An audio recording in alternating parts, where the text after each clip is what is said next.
స్తుతించకపోతే నష్టం ఎవరికో తెలుసా? ఎవరికి చెప్పండి? మనకే నష్టం. నోరు తెరవకపోతే నష్టం ఎవరికి?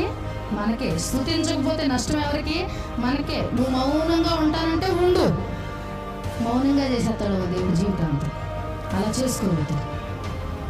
అవకాశం ఉన్నప్పుడు పూర్ణ హృదయంతో దేవునికి కృతజ్ఞతాస్తుతులు చెల్లించాలి. హల్లెలూయా.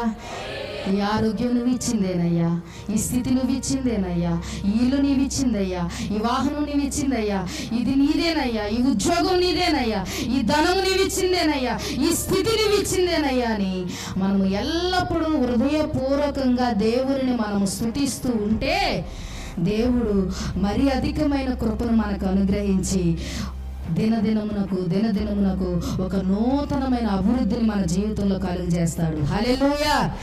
ఒకసారి మీరు అలా చేసి చూడండి, స్తుతించి చూడండి, ఆరాధించి చూడండి. రెండవదిగా నేను చెప్పాను, హృదయపూర్వకంగా మనం దేవునిని ఎలా వెతకాలి? హృదయపూర్వకంగా దేవుని మనం వెతకాలి.